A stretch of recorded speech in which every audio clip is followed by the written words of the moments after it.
बिस्मिल्लाहिर्रहमानिर्रहीम। मैं करीम दाद चुगताई डिप्टी कमिश्नर स्कर्दो आप से मुखातिब हूँ। जैसा कि आप सबको मालूम है कि इस वक्त हम रोंदू सब डिवीज़न में ज़लज़ले की सूरत हाल से निमट रहे हैं। अभी तक हमारे 2 यूनियन कौंसल्स हैं और उसमें कोई 15 से ऊपर गाँव हैं जो कि इससे मुतासर हुए हैं। इन इलाकों का पहले दिन से हम विज़िट कर रहे हैं और हमारे जितने भी लाइन डिपार्टमेंट्स हैं उन्होंने भी विज़िट की है। कल वज़ीर आला गिलगित बल्तिस्तान ने तकरीबन तमाम इलाकों का तफसीली दौरा किया और किए जाने वाले इंतज़ामात का भी जायज़ा लिया। इस हवाले से मैं आपको बताता चलूँ कि हमारे 21 रोड्स हैं जो कि मुतासर हुए, जिनमें से 6 रोड्स मुकम्मल ब्लॉक हो गए हैं। इसके साथ साथ कोई 8 से 10 वाटर सप्लाई स्कीम्स हैं जो कि डिस्टर्ब हो गई हैं। 2 पावर हाउस हमारे डिस्टर्ब हो गए हैं।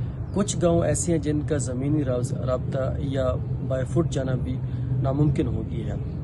तो इस हवाले से हम टेंट विलेजेस कायम कर रहे हैं। तकरीबन 1000 से ऊपर हम टेंट्स लोगों को दे चुके हैं। इतने ही राशन और रेस्क्यू आइटम्स दे चुके हैं।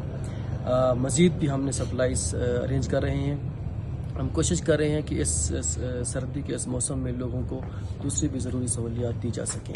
साथ साथ हमने एमरजेंसी डिक्लेयर की है कि जितने भी रोड्स हैं, वाटर सप्लाई स्कीम्स हैं, पावर हाउसेज हैं, उनके ऊपर काम शुरू किया जाए ताकि लोगों की जो कनेक्टिविटी है उसको बहाल किया जाए। इसके साथ साथ हमने मेडिकल कैंप्स लगाए हैं। इस हवाले से मैं बताता चलूँ कि हमारे DHO हेल्थ ने मेडिकल कैंप्स लगाए हैं, 62 ब्रिगेड ने मेडिकल कैंप्स लगाए हैं। इस सारे मामले में हमें सरपरस्ती हासिल है कमिश्नर बल्तिस्तान शुजा आलम साहब की और ख़ुसूसी हिदायत हासिल है हमें वज़ीर आला गिलगित बल्तिस्तान की, जो कि उसको पर्सनली देख रहे हैं।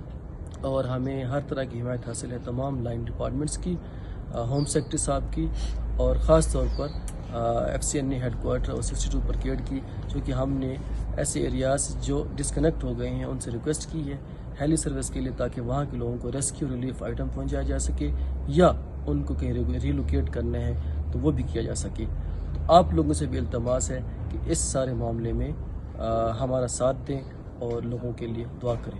बहुत शुक्रिया।